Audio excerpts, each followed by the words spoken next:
Bonjour et bienvenue dans cette vidéo. Alors aujourd'hui, je vais te parler d'un sujet que tu m'as suggéré d'évoquer, je le fais aujourd'hui, mais aussi parce que c'est un sujet qui est tendance actuellement et c'est la résilience. Alors effectivement, on l'entend un peu partout sur les médias, sur la sphère du web, mais est-ce que tu connais concrètement la signification de ce mot résilience? Est-ce qu'elle est réservée exclusivement à certaines personnes? Quels sont ses bénéfices? Qu'est-ce qu'elle peut t'apporter?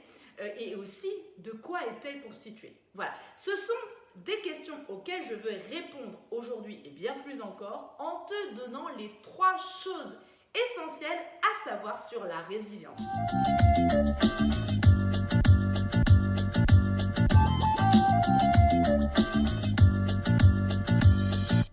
Mais avant d'aller plus loin, je me présente, si tu ne me connais pas, je suis Vanessa, fondatrice de G du Peps.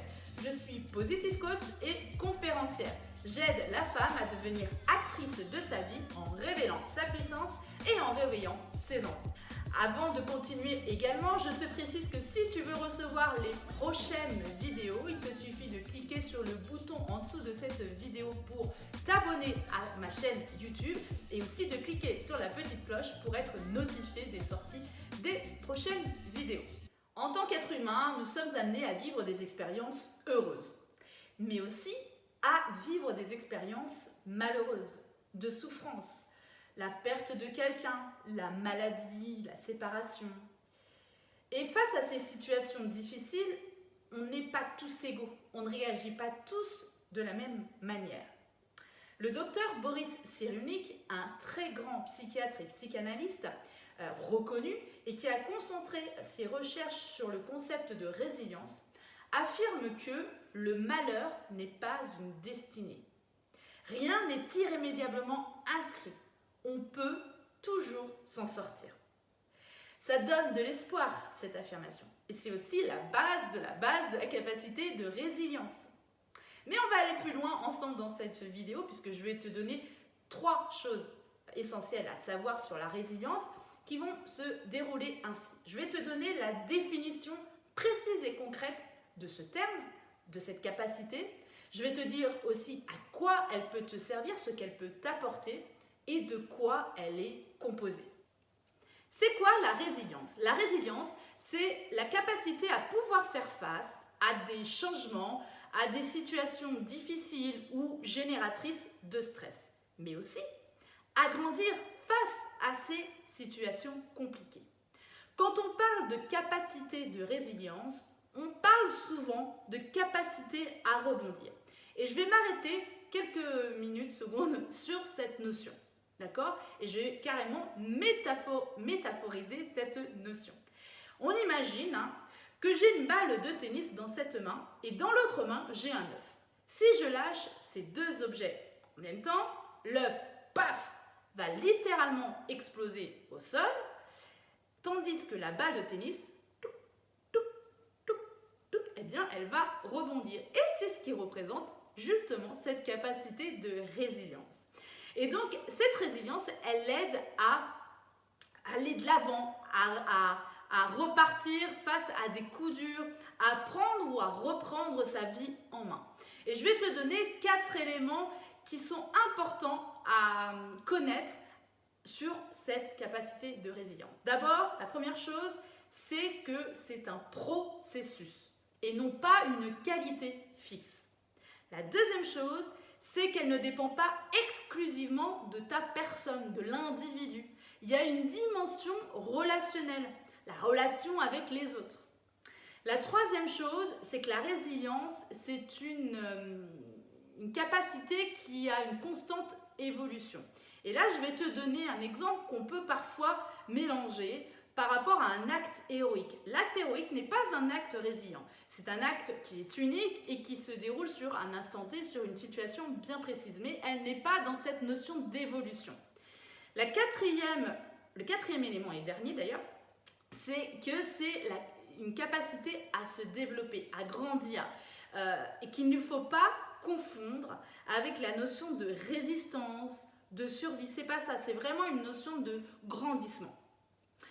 Et puis également, ce que je peux entendre parfois ou lire, c'est que la capacité de résilience et le fait de penser positivement. Non.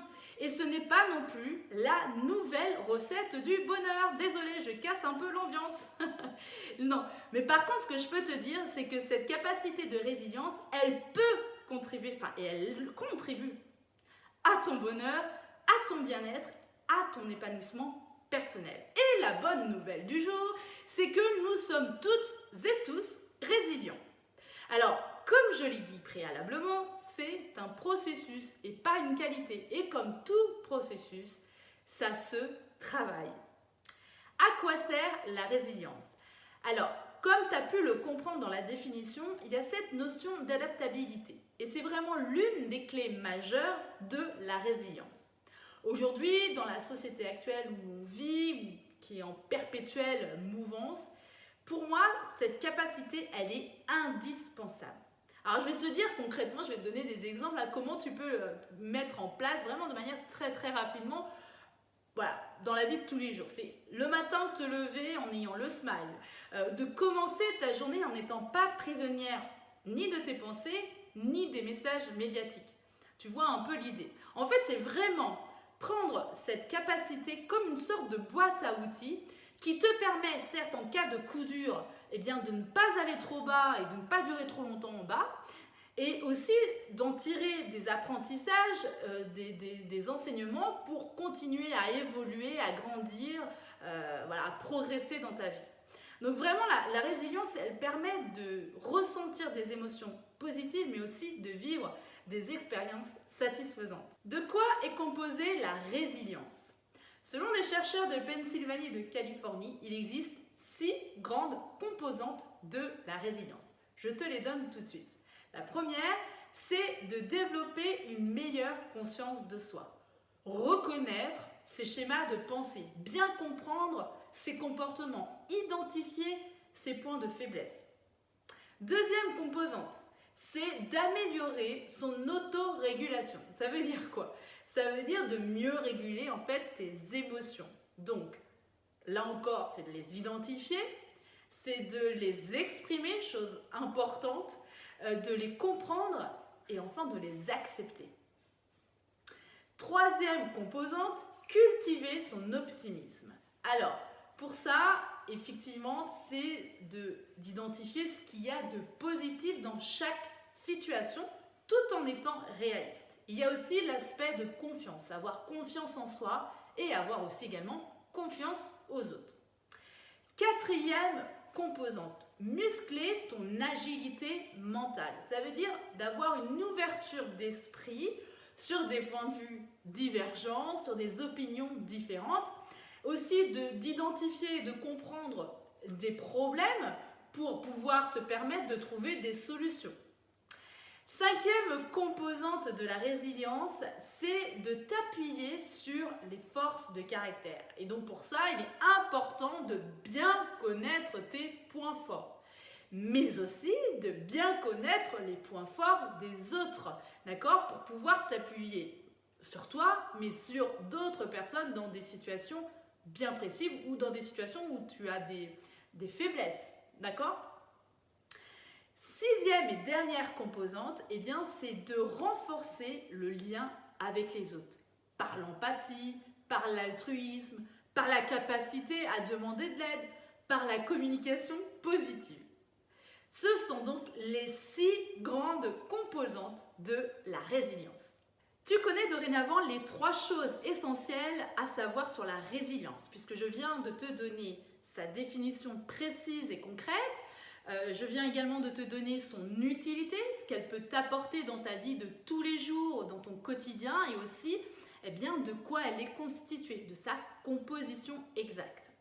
Si tu souhaites développer cette compétence, si tu as envie de travailler sur cette capacité de résilience parce que tu vis une situation difficile aujourd'hui, je t'invite à prendre rendez-vous avec moi en cliquant sur le lien sous cette vidéo. C'est sans engagement, c'est gratuit, c'est vraiment pour te permettre d'échanger avec quelqu'un sur ce sujet et aussi pour t'aider à aller de l'avant. J'espère que cette vidéo t'a plu, j'espère que tu as appris des choses sur cette notion de résilience. Si c'est le cas, n'hésite pas à me le faire savoir en commentaire sous cette vidéo et à partager cette vidéo autour de toi pour aider d'autres personnes à mieux cerner cette capacité de résilience. Une autre chose que je te rappelle, si tu veux recevoir les prochaines vidéos, eh bien, il te suffit de t'abonner à ma chaîne en cliquant sur le bouton rouge en bas de cette vidéo, ainsi que sur la petite cloche pour être notifié des prochaines sorties vidéo. Voilà, je te remercie sincèrement pour ton écoute, pour ta fidélité. Je te dis à très vite pour une nouvelle vidéo. D'ici là, prends bien soin de toi. Salut, salut!